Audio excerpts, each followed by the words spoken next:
வேட்கை தணிவிப்பான்.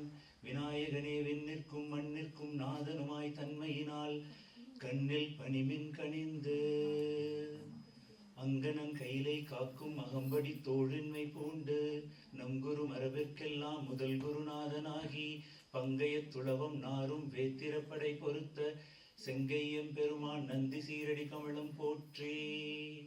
தெளிவு குருவின் திருமேனி காண்டல், தெளிவு குருவின் திருநாமம் செப்பல், தெளிவு குருவின் திருவார்த்தை கேட்டல், தெளிவு குருவுரு சிந்தித்தல் ஆனே. ஓம் நம சிவாய.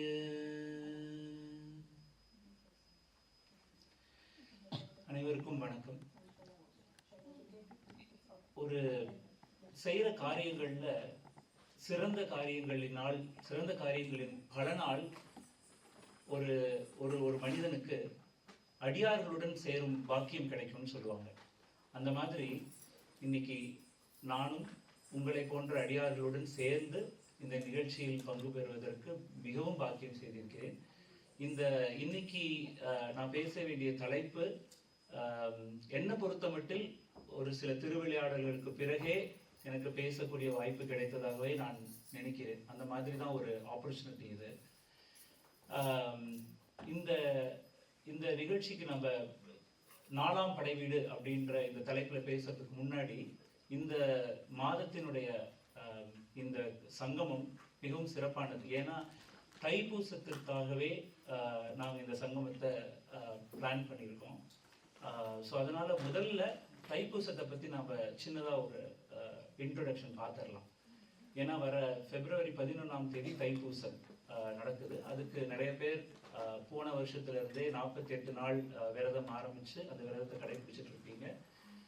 அதுபோக 21 நாள் ஆகவும் தைப்பூசத்துக்கு விரதம் இருக்கலாம். இன்னையிலிருந்து விரதம் இருக்கிறவங்களுக்கு 11 நாள் தைப்பூச விரதம். அதுபோல் தைப்பூசத்துக்கு 6 நாள் விரதம் இருந்து இருக்கலாம், 3 நாள் விரதம் இருந்து இருக்கலாம், தைப்பூசத்து அன்னைக்கு மட்டுமே விரதம் இருந்து இருக்கலாம். எது எப்படியோ நாம் போய் சேர வேண்டிய இடம்தான் முக்கியம். நம்ம எந்த மாதிரி போய் சேர்றோம் அப்படின்றதுல சில ரூல்ஸ் இருக்கு. ஓகே, அதனால தைப்பூசம் ஏன் நம்ம செலிப்ரேட் பண்ணணும் அப்படின்னு பார்த்துக்கலாம். ஏன்னா இப்போ எல்லாருமே ஒரு சுவாமியை கும்பிடணும், இல்லை ஒரு பதிகம் பாடணும் அப்படின்னா அந்த பதிகத்தினுடைய பயன் என்ன, இது பாடுனா எனக்கு என்ன கிடைக்கும், இந்த விரதம் இருந்தால் என்ன கிடைக்கும் அப்படின்னு சொல்லி நம்ம ரொம்ப ஆர்வமாக அதை தேடி செய்கிறோம். ஆனால் அது ஒரு வகையான முறையாக இருந்தாலும் சரியாக போய் சேர வேண்டிய வகை அது இல்லை.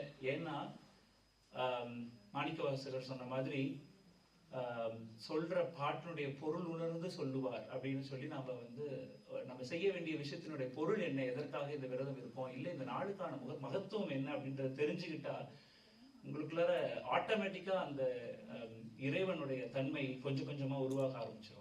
ஸோ அதனால தைப்பூசத்தினுடைய சிறப்பு என்ன அப்படின்றத நம்ம முதல்ல பார்த்துடலாம். இந்த தைப்பூச நன்னாள் அப்படின்றது தை மாசம் பூச நட்சத்திரம் இது ரெண்டும் சேர்ந்து வர நாள், பௌர்ணமி திதியும் கூட இருக்கக்கூடிய நாள் தான் இந்த தைப்பூசம். இதுல இன்னும் ஒரு சிறப்பு என்னன்னு பார்த்தீங்கன்னா சந்திரனும் குருவும் அதிகமாக ஆதிக்கம் செலுத்தக்கூடிய நாள். இப்போ இந்த 2025 பல பெயர்ச்சிகள் நடக்குது, நம்ம எல்லாத்துக்கும் தெரியும். குரு பெயர்ச்சி, சனி பெயர்ச்சி, ராகு கேது பெயர்ச்சி, அது மட்டும் இல்லாம 2 நாளைக்கு முன்னாடி சுக்கிர பெயர்ச்சின்னு எல்லா பெயர்ச்சியும் நடக்குது. இந்த தைப்பூசத்தினுடைய மகத்துவம் இந்த 2 கிரகங்களினுடைய ஆதிக்கம் சேர்க்கை, அதனுடைய தாக்கம் அதிகமாக இருக்கக்கூடிய நாள். 2மே ரொம்ப அழகான கிரகங்கள், அனைத்து கிரகங்களுமே நல்ல கிரகங்கள். இவர்களுடைய தாக்கம் அதிகமாக இருக்கக்கூடிய நாள். அது மட்டும் இல்லாம இந்த உலகம் தோன்றி, இந்த உலகத்தில் முதலாக தோன்றிய பஞ்சபூதங்களில் ஒன்றான நீர், இந்த நீரில் இருந்துதான் முதலாக உயிரும் தோன்றியது. So scientifically proven, right? இந்த தோற்றங்கள் ஆரம்பித்த நாளும் தைப்பூச திருநாளில் தான் ஆரம்பித்தது என்று வல்லுநர்கள் சொல்றாங்க. சரி, கிரகங்கள் பத்தி சொல்றோம், இல்லை இயற்கை பத்தி சொல்றோமே, இந்த கிரகங்களுக்கு அதிபதியான நமது முருகன் பத்தி இல்லாம தைப்பூசம் பத்தி பேசாம தைப்பூசத்தினுடைய திருவிழா சரியா அமையாது. அப்போ முருகனுடைய தைப்பூசத்தினுடைய சிறப்பு என்ன அப்படின்னு பார்க்கும்போது பல சிறப்புகள் இருக்கு. முதலாவதாக நம்ம அனைவருக்கும் தெரிந்த கதை, சூரபத்மனை அழிப்பதற்காக சிவபெருமானின் நெற்றிக்கண்ணிலிருந்து பிறந்த பொறியில் வந்த 6 குழந்தைகள். அந்த 6 குழந்தைகளை சரவணை பொய்கழி கார்த்திகை பெண்கள் வளர்க்கிறார்கள். அந்த குழந்தைகள் ஒன்றிணைந்து 6 முகத்துடன் முருகனாக உருவாகிறார். அந்த முருகனுக்கு சூரபத்மனை அழிப்பதற்கு அவர் செல்வதற்கு முன் பராசக்தி அவர் கையில தன்னையும் சிவபெருமானையும் ஒன்று சேர்த்து ஞான சக்தியையும் ஒன்று சேர்த்து கொடுத்த வேல் தான் ஞானவேல். இந்த ஞானவேல் கொடுக்கப்பட்ட நாள் இந்த தைப்பூசம் அப்படின்ற ஒரு கணக்கும் இருக்கு. இது மட்டும் தானா இதோட முடிஞ்சதா அப்படின்னா இல்லை, இன்னும் நிறைய சிறப்புகள் இருக்கு தைப்பூசத்திற்கு. வள்ளி பிராட்டியை திருமணம் செய்து கொண்ட நாளும் தைப்பூசமே அப்படின்னு சொல்றாங்க. இப்ப நம்ம எல்லாத்துக்கும் ஒரு சந்தேகம் வரும், மனிதர்களாக இருப்பதனால் இந்த சந்தேகம் வருவதற்கு வாய்ப்புகள் மிகவும் அதிகம். ஏன்பா முருகருக்கு 2 பொண்டாட்டி, எதுக்காக அவருக்கு 2 பொண்டாட்டி இருக்கணும் அப்படின்னு சொல்லணும். அவருக்கு 2 பேரும், அதாவது முருகர்ன்றது ஞான சக்தி, மற்ற 2 பேரும் யாருன்னு பாத்தீங்கன்னா கிரியா சக்தி, இச்சா சக்தி. இந்த கிரியா இச்சா அப்படின்றது என்னன்னு கொஞ்சம் பிரீஃபா பார்க்கலாம். கிரியா சக்தின்றது உங்களோட கூகுள் மேப்ஸ், அதாவது start from here my destination is there அப்படின்னு நீங்க கொடுத்தீங்கன்னா இந்த வழியில நீ போ, இதுல போனேன்னா நீ சரியா உங்களோட டெஸ்டினேஷனை போய் அடையலான்றதான் கிரியா சக்தி. அதாவது ஒரு இறைவனை அடைவதற்காக என்னென்ன ஸ்டெப்ஸ் இருக்கோ, என்னென்ன விரதங்கள் இருக்கோ, என்னென்ன தியாகங்கள் இருக்கோ, தியானங்கள் இருக்கோ, என்னென்ன வழிமுறைகள் இருக்கோ அனைத்தையும் ஒண்ணு விடாம நாம ஃபாலோ பண்ணி ஒவ்வொரு நாளும் ஒவ்வொரு கிழமையும் திதியை எல்லாத்தையும் பார்த்து ஃபாலோ பண்ணி இறைவனை அடைவது அப்படின்றதுதான் அந்த கிரியாசக்தி. இது வந்து தேவயானை. கிரியாசக்தின்றது தேவயானை. ஏன்னா அவர்கள் முறையாக எல்லா விரதங்களும் இருந்து முருகப்பெருமானை தன்னுடைய கணவனாக அடைந்தவர். அடுத்தது இச்சாசக்தி. இச்சாசக்தி அப்படிங்கிறது, இச்சை அப்படின்றது ஆசை. முருகன் எனக்கு வேணும், முருகனுடன் நான் இருக்க வேண்டும் அப்படின்னு ஆசை மட்டுமே கொண்டு வேற எந்த வகையிலையும் எந்த ஒரு ப்ராப்பரான ஒரு பிரேயரோ ஒரு டெடிகேஷன் அப்படின்றத தெரிஞ்சுக்காம இருந்த வள்ளி முருகனை அடைந்தார்கள். எப்படி அடைஞ்சாங்க அப்படின்னா, முருகனை நான் அடைய வேண்டும்ன்ற அந்த தீர்க்கமான ஆசையை கொண்டு முருகனை அடைந்தார்கள். இந்த 2 சக்திகளையும் உள்ளடக்கியதான் அந்த ஞான சக்தி, அதுதான் முருகன். சோ இந்த வள்ளியுடைய திருமணம் நடந்த நாளும் இந்த தைப்பூச திருநாள் இந்த நாட்களுக்குரிய சிறப்புகளில் ஒன்று. இது மட்டும் தானா அப்படின்னா, இப்ப நான் சொன்ன மாதிரி நிறைய கதைகள் வந்து முருகனுடைய திருவிளையாடல்களில் நிறைய கதைகள் உண்டு. இதுல ஒரு நான் ரொம்ப ரீசெண்டா படிச்ச ஒரு கதை, இப்போ ஒரு புக் நான் வாங்கியிருந்தேன். குகனடியார்கள் அப்படின்ற ஒரு புக்கு ரீசெண்டா எனக்கு வித்யா மேம் வாங்கிட்டு வந்து கொடுத்தாங்க. அந்த புக்ல வந்து படிக்கும் பொழுது அதை பத்தி, அதுல வந்து எப்படி சிவனடியார்கள் இருந்தார்களோ அந்த மாதிரி குகனடியார்கள் பத்தி நிறைய கதைகள் அதுல இருக்கு. அதுல ஒரு இன்ட்ரெஸ்டிங் ஒரு விஷயம் கொடுத்திருந்தாங்க. இது வந்து அதுல வந்து ஒரு அடியார் பத்தின கதை இல்லை, ஏன்னா முருகர் வந்து அடியார்களுக்கு மட்டும்தான் உதவி செய்வாரா அப்படி இல்ல, இன்னும் நடந்த ஒரு உண்மை சம்பவத்தை கேளுங்கன்னு சொல்லி அந்த புக்ல கொடுத்திருந்தாங்க. இது ரொம்ப ரீசெண்டா நடந்த ஒரு விஷயம் கூட. ஒரு மனிதன் வந்து தன்னுடைய மனைவிக்கு உடம்பு சரியில்லை, ஒரு ட்ரீட்மெண்ட்டுக்காக ஹாஸ்பிட்டல் போயிருக்காரு. அந்த ஹாஸ்பிட்டல் முன்னாடி அவர் வந்து நின்று, மனைவி உள்ளார அட்மிட் பண்ணிட்டாங்க, ஹாஸ்பிட்டல் வெளியில அவர் நின்றுட்டு இருக்காரு. அப்ப ஒரு பெரிய தொழிலதிபருடைய மனைவி, இன்னொரு கொஞ்சம் வயதில் முதிர்ந்தவர், அந்த அம்மைக்கு வந்து ஒரு ஆப்ரேஷன் பண்ணணும்னு ஸ்ட்ரெச்சர்ல வச்சு தள்ளிட்டு போயிட்டு இருக்காங்க. அப்ப இன்ஃபேக்ட் அவங்க வந்து ஐசியூ பேஷண்ட், அந்த வயசானவங்க, அந்த அம்மை, அவங்களுக்கு வந்து ஸ்ட்ரெச்சர்ல தள்ளிட்டு கூட வந்து அவங்களோட பசங்க 2 பேர், வளர்ந்த மகன்கள் கூட அம்மா கூட போயிட்டு இருக்காங்க. அவங்க உள்ளார போகும் பொழுது இந்த தன் மனைவிக்காக காத்துக்கிட்டு இருக்காரு இல்லையா ஒரு மனிதர், அவரு பக்கத்துல இருக்காரு. அவரை தாண்டி போகும் பொழுது அவரோட போன் ரிங்டோன் அடிக்குதான். அந்த போன்ல வந்து துதிப்போருக்கு வல்வினை போம் துன்பம் போம்ன்ற பாட்டு கேக்குதான். சஷ்டி நோக்க சரவண பவனார் அப்படின்னு ரிங்டோன் அடிக்குதான். அடிச்ச உடனே இந்த பையன், இந்த 2 வளர்ந்த பையன்ல ஒரு பையன் சொல்றான், அப்பா அம்மாவுக்கு ஒன்றாகாது, அப்பாட்ட ஃபோன் பண்ணி சொல்லிடு, அம்மாவுக்கு ஒன்றாகாது, தைரியமா இருக்கலாம். ஏன்டா திடீர்னு இப்படி சொல்றேன்னு இன்னொரு அண்ணன், அந்த கூட இருக்கிற அண்ணன் கேட்கறானா, டேய் 40 வருஷமா நம்ம அம்மா சஷ்டி விரதம் பிடிக்கிறாங்க, அவங்களுக்கு நம்ம ஆப்ரேஷன் தியேட்டருக்குள்ள போகும்போது கரெக்டா இந்த பாட்டு பாடுது, எனக்கு என்னமோ அம்மா சரியாயிடுவாங்கன்னு தான் தோணுது, ஒன்றும் பயம் இல்லை, நான் தைரியமா இருக்கேன், நீ தைரியமா இருன்னு உள்ளார போறாங்க. உள்ளார போய் 2-3 மணி நேரத்துல உள்ளார போனவங்க இவங்களுக்கு ஒண்ணுமே இல்லைன்னு சொல்லி அவங்க வெளியில வந்துட்டாங்க.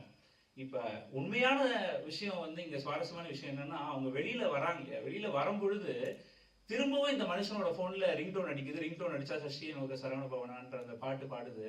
இந்த பசங்க 2 பேரும் நின்றுட்டு, எப்பா யாருப்பா நீ, எதுப்பா போகும்போதும் இதே பாட்டு பாடுது, வரும்போதும் இதே பாட்டு பாடுது, யாருப்பா நீ, என்னப்பா அப்படின்னு கேட்டப்ப அந்த மனுஷன் வந்து அழறாராம்.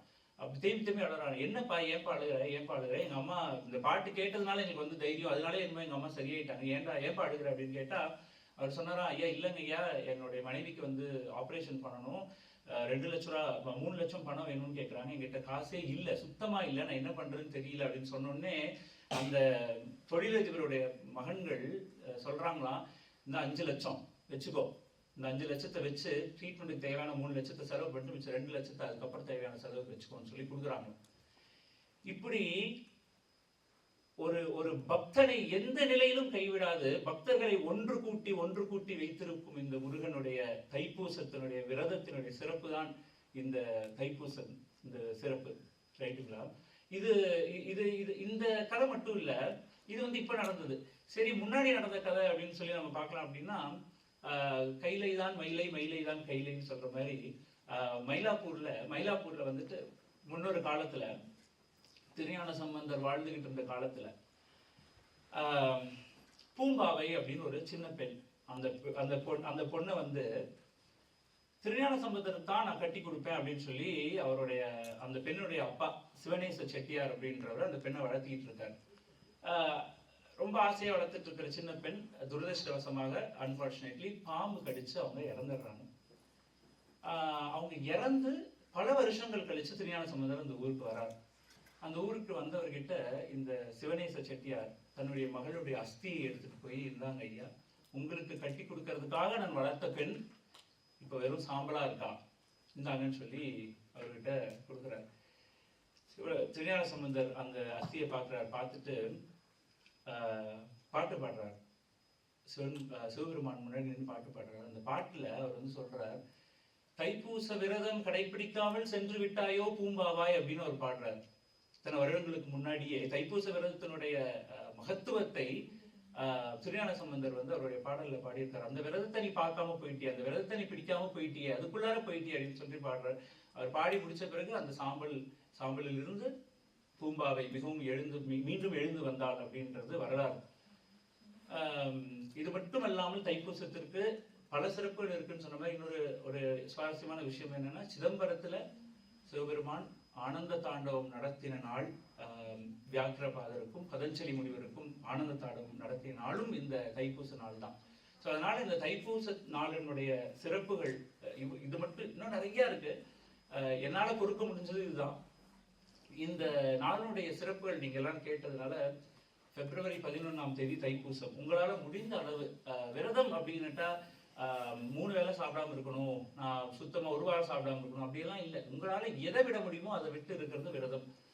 உங்களுக்கு ரொம்ப பிடிச்ச விஷயத்த விட்டு அந்த ஒரு நாள் மட்டுமாவது விரதத்தை கடைபிடித்து பூஜைகள் செய்து முருகனிடம் அமர்ந்து, முருகனுக்கான எத்தனையோ பாடல்கள் இருக்கிறது, அந்த பாடல்கள் ஏதோ உங்களுக்கு தெரிஞ்ச பாடல்களை பாடி தைப்பூச விரதத்தை நீங்க எல்லாரும் நிச்சயமா கடைபிடிக்கணும் அப்படின்னு நான் ரொம்ப ஆசைப்படுறேன். முருகனுடைய அருள் நிச்சயமாக அனைவருக்கும் கிடைக்கும். ரொம்ப ரொம்ப ரொம்ப ஈஸி முருகனை அட்டைன் பண்றது. ரொம்ப ரொம்ப ரொம்ப சிம்பிள். அவர் வந்து உங்க வீட்டு பிள்ளை மாதிரி தான். நீங்க அவரை எந்த அளவுக்கு கொஞ்சறீங்களோ, எந்த அளவுக்கு உங்களுடைய நெஞ்சில சுமக்கிறீங்களோ, அந்த அளவுக்கு உங்க கூடவே இருப்பார். உங்களுக்கு தேவையானவர்களை கூட சேர்த்து கொடுத்துக்கிட்டே இருப்பார், தேவையான விஷயங்களை செஞ்சு கொடுத்துக்கிட்டே இருப்பார் அப்படின்றது இந்த தைப்பூசத்தினுடைய முக்கியமான விஷயம். ரைட், இப்ப நம்ம தைப்பூச விரதத்தை பத்தி காமிய தழுந்தி இளையாதே காலர் கைப்படிந்து மடியாதே ஓமெனும் எழுத்தில் மிக ஊறி ஓவியத்தில் அந்தம் அருள்வாயே தூமமை கனிந்த சுகலீலா சூரனை கடிந்த கதிர்வேலா ஏமவெற்புயர்ந்த கதிர்வேலா ஏரகத்தமர்ந்த பெருமாளே ஏரகத்தமர்ந்த பெருமாளே ஏரகத்தமர்ந்த பெருமாளே ஏரகத்தமர்ந்த பெருமாளே. இது திரு அருணகிரிநாதர் சுவாமி மலையில் இருக்கும் முருகனை பற்றி பாடிய பாடல். காமியத்தில் அழுந்தி இழையாதே, இந்த உலகத்தின் ஆசைகளில் நிரம்பி அதன் மேல் ஆசை கொண்டு அழிஞ்சிடாத அப்படின்றாரு. காலனிடம் கடிந்து மடியாதே, காலனை கண்டு பயப்பட வேண்டாம், காலனிடம் நீ போய் சேர வேண்டாம். ஏன்னா இறைவனை நீ சேரும் பொழுது உன்னுடைய ஆன்மா இறைவனிடம் சேர்ந்து விட்ட பிறகு காலனிடம் நீ மடிந்தாலும் மடியாததும் ஒன்றுதான். அதுபோல ஓம் எழுத்தில் அன்பு மிக ஊறி ஓவியத்தில் அந்தம் அருள்வாயே அப்படின்றது என்னன்னா, ஓம் அப்படிங்கிற அந்த அருமையான பஞ்சாட்சர மந்திரத்தில் அருமையான மந்திரத்தில் நாட்டத்தை செலுத்தி ஓவியம் எப்படி ஒரு இடத்துல அமைதியா இருக்கும் அந்த மாதிரி அமைதியா இருக்கு, எதுவும் பண்ணாது, அமைதியா இருக்கு. Be simple, be quiet, be silent அப்படின்றாரு. தூமமை கனிந்த சுகலீலா, தூமமை கனிந்த சுகலீலா அப்படின்னா தன் மேல் அனைத்து வகையான அதாவது the man who likes to decorate himself, தன்னை நல்ல மேக்கப் டெக்கரேஷன் நல்ல பெர்ஃப்யூம்லாம் போட்டுக்கிற மாதிரி முருகர் எப்படி பளிச்சுன்னு ஒரு அலங்காரத்தோட நல்ல நறுமணத்தோட இருக்கிற சுகலீலா, சுகமான லீலைகளை செய்பவன் அப்படின்றாரு. சூரனை கடிந்த கதிர்வேலா, இது நம்ம எல்லாத்துக்குமே தெரியும். ஏமவெற்புயர்ந்த மயில் வீரா ஏரகத்தமர்ந்த பெருமாளே அப்படின்றார். இந்த இடத்துல நம்ம நோட் பண்ண வேண்டிய விஷயம், சுவாமி மலையில் அமர்ந்த பெருமாளேன்னு அவர் சொல்லல, ஏரகத்தில் அமர்ந்த பெருமாளே அப்படின்னு சொல்றாரு. ஏன்னா சுவாமி மலைக்கு பழைய பெயர் திருவேரகம் அப்படின்ற பெயர் தான். இதை நம்ம பிரிச்சு பார்த்தா பல பொருட்கள் வரும். தமிழில் உள்ள விளையாட்டுகளில் இதுவும் ஒன்று. திருவேரகம் அப்படின்றது ஏர் கூட்டல் அகம் அப்படின்னு சொல்லலாம். ஏர் அப்படின்றதுக்கு அழகு என்ற ஒரு பொருள் இருக்கிறது. அகம் அப்படின்னா வீடு. அழகு குடிகொண்டிருக்கும் இடம் சுவாமி மலை அப்படின்றதுதான் திருவேரகம் அப்படின்னு சொல்லலாம். அழகு அப்படின்னு இந்த உலகத்துல நாம் ஒரு வார்த்தை சொன்னோம்னா அதுக்கு நீங்க ஈக்குவல் டு அப்படின்னு போட்டீங்கன்னா அது முருகர் தான். ஸோ அந்த அழகன் குடியிருக்கிற இடம் அப்படின்னு சொல்லலாம். இல்ல இது இன்னும் நீங்க பிரிச்சு பார்த்தீங்கன்னா, ஏற்கொண்டு நமது மனதை அழகுபடுத்தும் இறைவன் இருக்கும் இடம் ஏர். உழவர்கள் எப்படி ஏர் பயன்படுத்தி பயிர் செய்யறாங்களோ அந்த மாதிரி இறைவன் நம்மை சரி செய்யும் இடமாக இந்த சுவாமி மலை இருக்கிறது அப்படின்னு சொல்லலாம். எதற்காக ஏன் இப்படி இந்த சுவாமி மலைக்கு இந்த மாதிரி சொல்லணும், ஏன் நம் மனதை சரிப்படுத்துற இடம், நமக்கு சரியான வழிகாட்டுற இடம் அப்படின்னு சொல்லி சொல்றதுக்கு ஒரு சின்ன கதை இருக்கு. அந்த கதைக்கு நம்ம போகலாம். அதுக்கு முன்னாடி இந்த கோயில் சின்ன வரலாறு பார்த்தீங்கன்னா, இந்த கோயிலை முதலில் கட்டியவர் அப்படின்னு பார்த்தீங்கன்னா வரகுண பாண்டியன் அப்படிங்கிற பாண்டிய மன்னன் பல நூற்றாண்டுகளுக்கு முன்னாடி கட்டுறாரு. அதுக்கப்புறம் இந்த கோயிலை திரும்ப ரீஇன்ஃபோர்ஸ் பண்றது பார்த்தீங்கன்னா பராந்தக சோழன், அதாவது பராந்தக சோழன் வாழ்ந்த காலம் 9th century. அந்த பீரியட்ல இந்த கோயிலை திரும்ப சீர் செய்யறாங்க. பராந்தக சோழர் யாருன்னு பார்த்தீங்கன்னா, நீங்க எல்லாருமே பொன்னியின் செல்வன் படம் பார்த்துருப்பீங்க. அதுல பராந்தக சோழன் அப்படின்றவர் அவருடைய மகன் தான் பொன்னியின் செல்வன்ல கண்டராதித்தர்ன்றவர் தான் உத்தம சோழன் அண்ட் சுந்தர சோழன், இவங்க ரெண்டு பேர்த்துக்கும் தந்தை. அதாவது ரஹ்மான் நடிச்சிருந்தார் இல்லையா, அவருக்கும் பிரகாஷ் ராஜ் நடிச்சிருந்தார் இல்லையா, அவருடைய தந்தை அப்படின்ற சுந்தர சோழனுடைய தந்தை. ஸோ இவரனுடைய பீரியடுக்கு முன்னாடி கட்டப்பட்டது தான் இந்த சீரமைக்கப்பட்டது தான் இந்த கோயில். இந்த கோயில் ஒரு சின்ன டைரக்ஷன்ஸ் எல்லாம் கொடுக்கணும் அப்படின்னு பார்த்தோம்னா, கும்பகோணத்துக்கு ரொம்ப மிகவும் அருகில் 48 ஸ்கொயர் ஃபீட்டில் இந்த மாதிரி பக்கத்துலேயே ஏர்போர்ட், பக்கத்துலேயே ரயில்வே ஸ்டேஷன்ற மாதிரி கும்பகோணத்துக்கு ரொம்ப பக்கத்தில் இருக்குது இந்த கோயில். இந்த கோயிலுடைய ஒரு விஷயம் பார்த்தீங்கன்னா, மேல் ஸ்தலம் கீழ் ஸ்தலம்னு இந்த கோயிலில் 2 ஸ்தலங்கள் உண்டு. அதாவது மேல கோயில் கீழ கோயில். கீழ கோயிலில் நமது திருவிளையாடல் பெருமான் சிவபெருமானும் அம்மையும் இருக்கிறாங்க. மேல முருகருடைய சன்னதி இருக்கு. நீங்க மேல போகணும் அப்படின்னா 60 படி தாண்டி நாம போய் முருகரை தரிசிக்கணும். அந்த 60 படிகளும் 60 தமிழ் வருடங்களை குறிக்கும், 60 அதிதேவதைகளை குறிக்கும் அப்படின்னு சொல்லி சில ரீசன்ஸ் இருக்கு. நீங்க அந்த கோயிலுக்கு போனீங்கன்னா படி ஏறும்போது படியோட சைட்லயே அவங்க எழுதியும் வச்சிருப்பாங்க. ஒவ்வொரு தமிழ் வருடத்தினுடைய பேர், 60 தமிழ் வருடத்தினுடைய பேர் அவங்க எழுதி வச்சிருக்காங்க. அடுத்தது இந்த கோயில்ல நெல்லி மரம் ஸ்தல விருட்சமா இருக்கு. இதுக்கும் ஒரு கதை இருக்கு.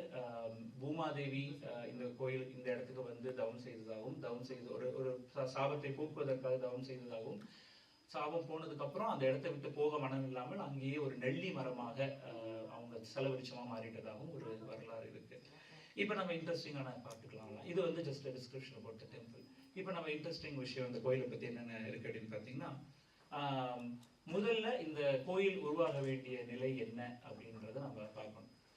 எப்பொழுதுமே விளையாட்டு பிள்ளையாக இருக்கும் முருகன் சுவாரஸ்யமா சொல்லணும்னா அவருடைய அண்ணன் கணபதியோட உட்கார்ந்து விளையாடிட்டு இருந்தாராம். அப்போ வந்து கைலை மலைக்கு பிரம்ம தேவன் வருகிறார். வந்து சிவனை பார்ப்பதற்காக வராருன்னு வச்சுக்கோங்க. வர்றவர்கிட்ட, சும்மா போறவர்கிட்ட இவரு சும்மா இல்லாம கூப்பிட்டு, இங்க வாங்க இங்க வாங்க இங்க வாங்க, படைக்கும் கடவுள் நீங்க தானே. பிரம்மனுக்கு எப்பவுமே தாம் படைக்கிற கடவுள்ன்ற ஒரு அகந்தை உண்டு. இதை உணர்ந்த முருகப்பெருமான், அந்த குழந்தை முருகப்பெருமான், அவர் கூப்பிட்டு இங்க வாங்க இங்க வாங்க, எனக்கு ஒரு சந்தேகம், எனக்கு கேள்வி கேட்கிற, பதில் சொல்றீங்களான்னு. கேளுப்பா, நான் சொல்றேன், இந்த பையன் என்ன கேட்ட போறான் அப்படின்னு அவரும் விளையாட்டா பதில் சொல்ல, ஓம் அப்படின்ற பிரணவ மந்திரத்திற்கு அர்த்தம் சொல்லும் அப்படின்னு சொல்லி இவர் கேட்கிறாரு. அவரு தெரியலன்னு சொல்லியிருக்கலாம், இல்லப்பா மறந்துட்டேன்னு சொல்லியிருக்கலாம். அதெல்லாம் விட்டுட்டு அவருக்காக தோணின மாதிரி ஒரு விளக்கத்தை, ஏதோ தப்பா ஒரு விளக்கத்தை சொல்றாரு. இது சொன்னனே முருகப்பெருமான் வந்து கேட்கிறார், இது தெரியாம நீங்க படைக்கும் கடவுள்னு நீங்க படைச்சிட்டு இருக்கீங்க, தேவையில்லை, நீங்க முதல்ல போய் படிச்சுக்கோங்க, ஓகே? அதனால நான் உங்களைய தனிமை சிறையில போடுறேன்னு பிடிச்சி ஜெயில போட்டுறாரு, ஓகேவா? ஸோ இப்போ அந்த சொல்ற வார்த்தைகள்லாம் நம்மளுக்கு புரியுற மாதிரி வார்த்தைகள் தான். ஆனால் நிஜத்துல ஜெயில போட்டாரு அப்படின்றது கிடையாது. அவரை சிறைப்படுத்துறாரு. நீங்க படைக்கும் தொழில கொஞ்ச நாள் you hold on, I will take care அப்படின்னு சொல்லிட்டு முருகப்பெருமான் படைக்கும் தொழிலை ஏற்று நடத்திட்டு இருக்காரு. இந்த விஷயம் தெரிஞ்சு முருகப்பெருமான் கிட்ட சிவபெருமான் வர்றாரு. வந்து கேட்கிறாரு, ஏன்பா இப்படி சும்மா போன மனுஷனை கூப்பிட்டு நிக்க வச்சு கேள்வி கேட்டு அவர் ஏதோ உளற, நீ அவரை பிடிச்சி ஜெயில போட, இதெல்லாம் என்னப்பா விளையாட்டு, இதெல்லாம் வேண்டாம், அவர் பெரிய மனுஷன், படைக்கும் கடவுள், எதுக்காக அவர் ஜெயில போட்ட, நீ முதல்ல அதை சொல்லு. ஓம் என்ற மந்திரத்தின் பொருள் கேட்டேன், அவருக்கு தெரியவில்லை தந்தையே அப்படின்னு சொல்லி சொல்றாரு. உடனே இவர் கேட்கிறாரு, சரி கேட்ட, அது தெரியலன்ற, உனக்கு தெரியுமா முதல்ல அப்படின்னு. இவர் சிரிச்சுட்டே சொல்றாராம், தெரியலன்னா நான் கேட்டிருப்பேன் அவரை அப்படின்னு இவர் சொல்றாராம். சரி ரைட், அப்ப தெரியும்னு சொல்றல, அப்ப அந்த கதையினுடைய அந்த ஓம் என்ற மந்திரத்தின் பொருளை எமக்கு சொல் அப்படின்னு சிவபெருமான் சொல்றாரு. இப்போ சிவபெருமானுக்கு தெரியாதது இல்லை. ஓம் என்ற மந்திரத்தின் பிரணவ மந்திரத்தை சனகாதி முனிவர்களுக்கு ஏற்கனவே சொல்லி கொடுத்தவர் தான் சிவபெருமான். அந்த தத்துவத்தை சொன்னவர் தான் சிவபெருமான். ஸோ அவருக்கு தெரியாதது இல்லை. இருந்தாலும் ஒரு குழந்தைகிட்ட போயிட்டு யானை எப்படி இருக்கும், குழந்தை சொல்லணும்ல, அப்பா நான் யானை பார்த்தப்போ யானை பெருசா இருந்துச்சுப்பா அப்படி அந்த மாதிரி அந்த தந்தைக்கே ஒரு ஆசை, சரி இவன் என்னதான் சொல்றான்னு பார்க்கலாம் அப்படின்னு சொல்லிட்டு சொல்லு அப்படின்னு. உடனே இவர் அங்க ஒரு ட்விஸ்ட், இவர் சொல்றாரு, நான் சொல்றேன், ஆனா சொல்லும் பொழுது நான் டீச்சர் நீ ஸ்டூடெண்ட் ஆயிடுறல்ல, அப்ப நீ கீழே உட்காரு, நான் மேல உட்காந்து நான் உனக்கு சொல்றேன், நீ கேளு அப்படின்னு. சரி ஓகே, கேட்டுட்டோம், வேற வழி இல்லை, உட்காரு அப்படின்ட்டு சிவபெருமான் வந்து முருகப்பெருமானுடைய காலடியில் உட்கார்றாரு. உட்காந்து மண்டி போட்டு கை கட்டி சொல்லு, இப்ப சொல்லுப்பாடுன்னு கேட்கிறாரு. அப்போ வந்து முருகப்பெருமான் வந்துட்டு ஹைட்டு பத்தல, எனக்கு பத்தல, என்ன வேணா உன் தோல் உட்கார வச்சுக்கோ, நான் சொல்றேன் அப்படின்னு சொல்றாராம். அப்ப சிவபெருமான் முருகப்பெருமானை வந்து எடுத்து தன்னுடைய வலது தோல்ல கரெக்டா சொல்றேன்னா, ஆமா, வலது தோல்ல எடுத்து உட்கார வச்சு சொல்லுப்பா அப்படின்றாரு. காதுல பிரணவ மந்திரத்துடைய ரகசியத்தை முருகப்பெருமான் சொல்றாரு. கேட்டோன்னே சிவபெருமான் ரொம்ப சந்தோஷம். நல்லா இருந்தாலும் தன்னுடைய குழந்தையை சொல்றதை கேட்டுப்பா, இவனுக்கு இவ்வளவு விஷயம் தெரியுது, பரவாயில்ல, வெரி குட், சூப்பரா இருக்குப்பா, எனக்கு இன்னும் ஒரு சின்ன ஹெல்ப் பண்ண, இந்த பக்கம் போய் சொன்னேன் அப்படின்னு சொல்றாரு. இந்த பக்கம் வந்து சொல்லு அப்படி. அப்போ இவரும் ஓகே சலிக்காம இந்த பக்கம் சொல்றாரு. அப்போ வந்து நம்ம கேட்கலாம், எதுக்காக ஒரு தடவை சொல்லியாச்சு இல்லை, எதுக்காக இன்னொரு தடவை வந்து இந்த பக்கம் சொல்லணும் அப்படின்ட்டு சொல்லும் பொழுது சிவபெருமான் சொல்றாராம், சிவபெருமானுடைய சிந்தனையை அருணகிரிநாதர் சொல்கிறார். சிவமந்திரத்தின் தத்துவத்தை உரைக்க செவிகேள் அப்படின்னு சொல்லி சொல்றாங்க. என்னன்னா, இந்த பக்கம், இந்த பாகம் எனக்குடையது, இந்த பாகம் உன் தாய்க்குடையது, அபிராமி தேவிக்குடையது, அவளும் கேட்டு உலகாங்கிதம் அடைந்து கொள்ள வேண்டும். அப்படி அவங்களும் கேட்டு சந்தோஷப்பட்டுக்கணும், உங்க அம்மாவும் கேட்கட்டும், சொல்லி இந்த பக்கம் ஒருத்தர் சொல்லி இந்த பக்கம் தோல் உட்கார வச்சு சொல்ல வச்சாராம். அவர் சொன்ன பிறகு சிவபெருமான் சொல்றாராம், இந்த அர்த்தத்தை எல்லாம் சொன்னதுக்கு அப்புறம், சுவாமி நான் அல்ல, சுவாமி நான் அல்ல, நீதான் சுவாமி, நீதான் சுவாமிநாதன் அப்படின்னு சொல்லி இந்த முருகப்பெருமானுக்கு சுவாமிநாதன்ற அந்த அருமையான பெயரை வந்து சிவபெருமான் கொடுத்ததா சொல்றாங்க. அதனாலதான் இந்த கோயிலுக்கு, இந்த கோயிலுடைய பெயர் நீங்க பாத்தீங்கன்னா சுவாமிநாதர் கோயில், சுவாமிநாத சுவாமி மலை அப்படின்னு சொல்லி இந்த கோயிலுக்கு பெயர். இந்த கோயில் வந்து கட்டுக்கோயில், அதாவது கட்டுமலைனா கற்களை அடுக்கி கட்டப்பட்ட ஒரு கோயில். ஏன்னா தஞ்சாவூர் அந்த மாவட்டத்துல மலைகள் கிடையாது, கற்களை கொண்டு அடுக்கி கட்டப்பட்ட ஒரு கோயில் இந்த கோயில். அது மட்டும் இல்லாம இந்த கோயில்ல வந்து நம்ம எல்லாருமே சுவாமி மலை போற பக்தர்கள் அனைவருமே ஒரு விஷயத்த நம்ம வந்து மிஸ் பண்ணிடுறோம். அங்க கோயிலுக்கு பக்கத்திலேயே ஆதி சுவாமிநாத சுவாமி மலை, சுவாமிநாதன் ஒரு கோயில் இருக்கு. ஆதி சுவாமிநாத முருகப்பெருமான் கோயில் ஒரு கோயில் இருக்கு. இதுதான் ஒரிஜினல் திருவேரகம், ரொம்ப அங்கே பக்கத்திலேயே. இந்த கோயிலினுடைய சிறப்பு என்ன அப்படின்னா, முருகப்பெருமான் சூரபத்மனை அழிப்பதற்கு முன்பு சிவபெருமானை நோக்கி தவம் இருந்து நான் எப்படி என்ன பண்ணணும், எப்படி நான் வந்து சூரபத்மனை அழிக்கணும் அப்படின்னு ஒரு ஒரு ஒரு பக்தியில அந்த கேள்விக்காக விடை தேடி சிவபெருமானை நோக்கி தவம் செய்த இடம் அந்த இடம் தான் அந்த ஆதி சுவாமிநாதன் கோயில் இருக்கிற இடம்.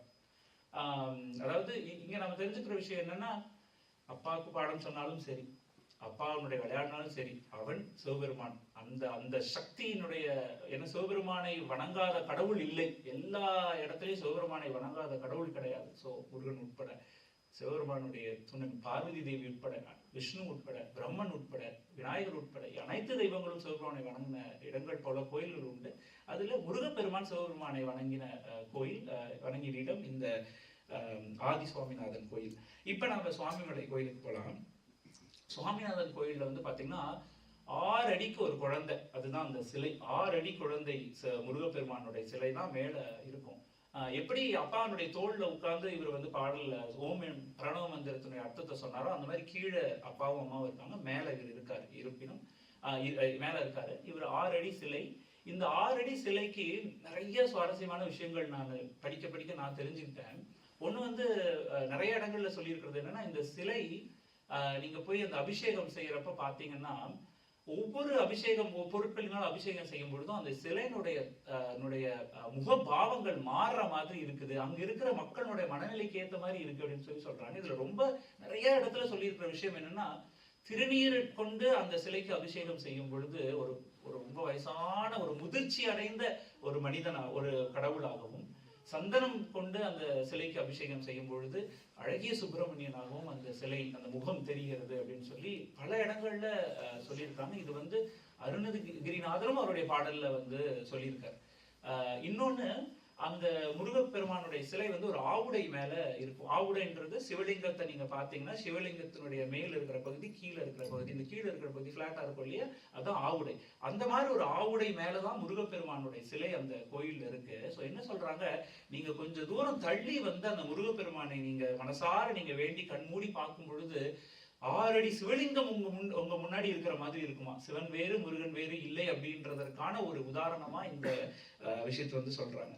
ரெண்டாவது, இன்னொரு சிறப்பு இந்த முருகனுக்கு வந்து, முருகனுக்கு ஜென்ரலா நம்மளுக்கு எல்லாத்துக்கும் தெரிஞ்ச வாகனம் என்பது மயில். ஆனா இந்த கோயில்ல முருகனுக்கு இருக்கும் வாகனமோ யானை. வெளியில முருகனுக்கு இருக்கிற வாகனம் யானை. முருகருக்கு 3 வாகனம் இருக்குன்னு சொல்லி சொல்றாங்க.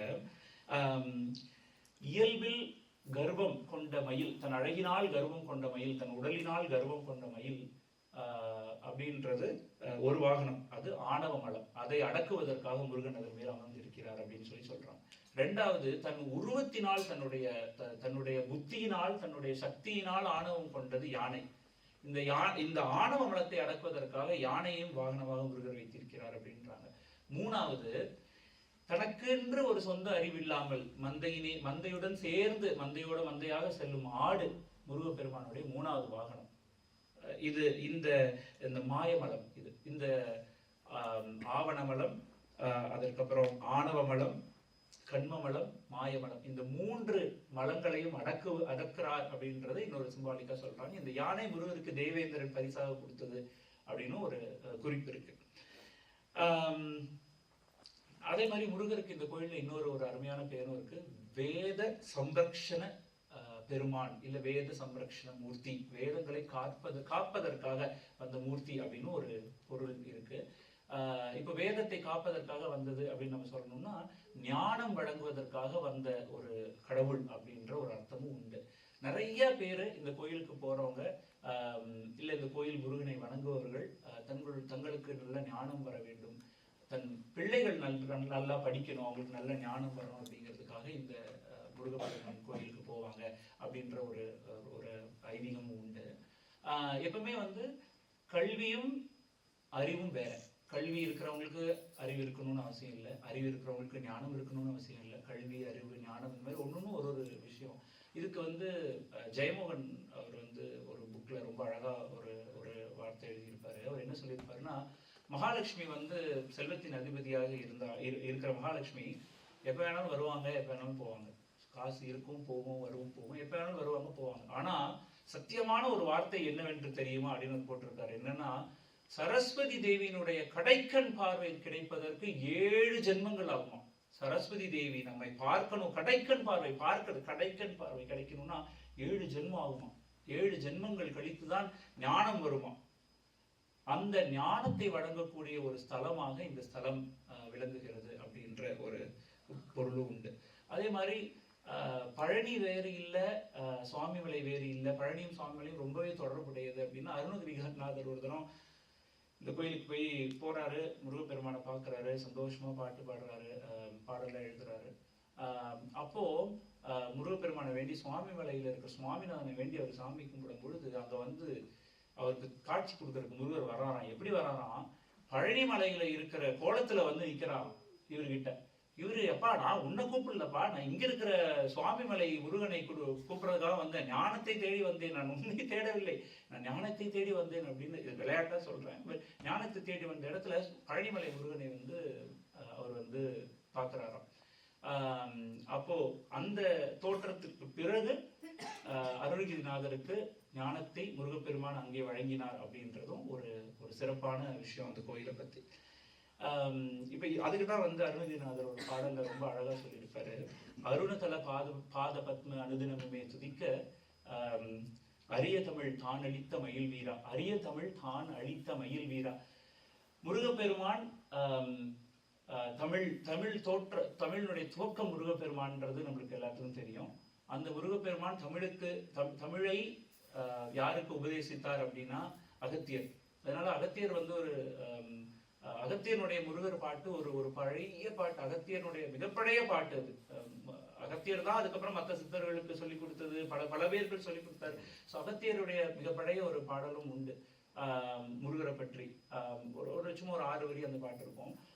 அந்த மாதிரி அகத்தியர்கிட்ட இருந்து தான் அதுக்கப்புறம் அடுத்த ஜென்ரேஷனுக்கு அந்த தமிழ் வருது. அதுக்கப்புறம் தான் தொல்காப்பியம் வருது. தொல்காப்பியத்தினுடைய பொருளே அதுதான், தொல்காப்பியம், தொன்மையான காப்பியம், அந்த பழமையான காப்பியம் அப்படின்றது பொருள். தமிழ்ல இருக்கக்கூடிய மிக பழமையான காப்பியம் தொல்காப்பியம்னு சொல்லுவாங்க இல்லையா.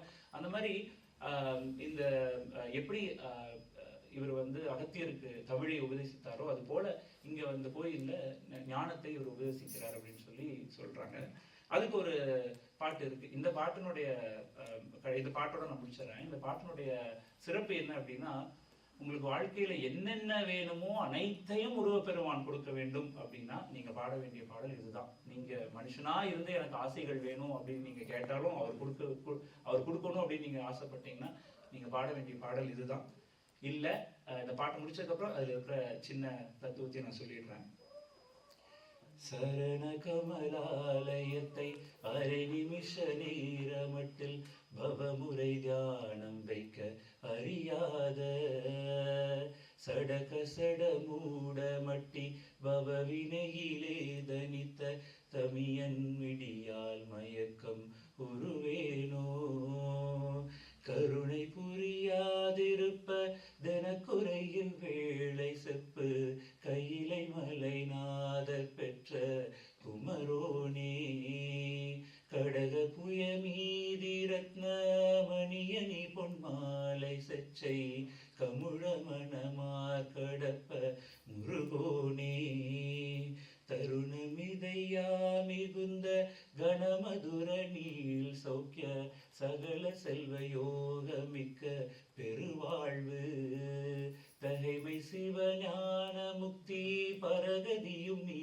கொடுத்து உதவி புரிய வேணும் மெய்த வடிவேலா அருணதள பாத பத்ம அனுதினமுமே துதிக்க அரிய தமிழ் தான் அளித்த மயில் வீரா அதிசயம் அநேகம் முற்ற பழனிமலை மீதுதித்த அழகு திருவேரகத்தின் பெருமானே தருணமிதையா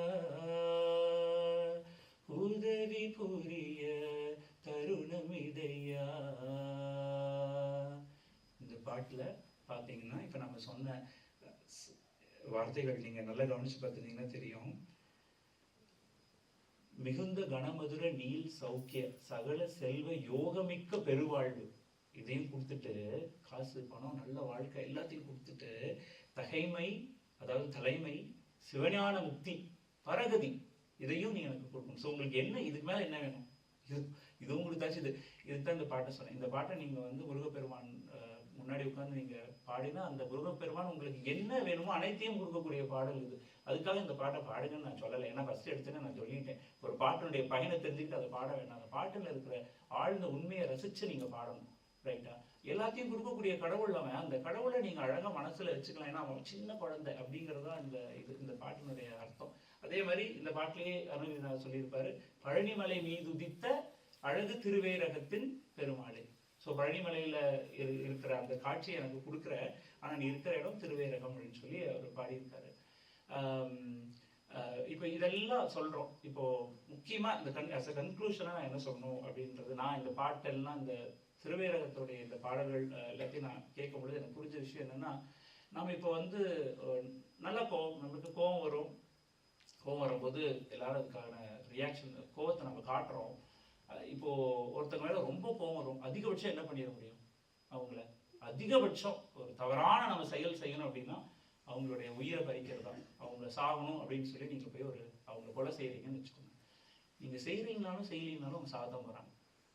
கரெக்டா?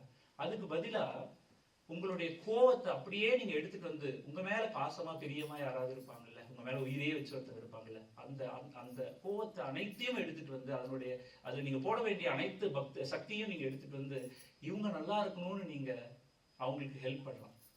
அவங்களுக்காக நீங்க கடவுளை வணங்கலாம். இந்த மாதிரி நீங்க வணங்குறீங்க இல்லையா, இந்த இடத்துலதான் நீங்க கடவுளுக்கு ஈக்குவல் ஆகும். அந்த தத்துவம் தான் இந்த முருகப்பெருமான் இந்த திருவேரகத்தின் மலை மீது இருந்து நமக்கு சொல்லும் ஞானம். Raise yourself, then you will be able to help others. That is what we are learning from the story of Swami Malai Murugan. மிக்க நன்றி. சரவணபவா.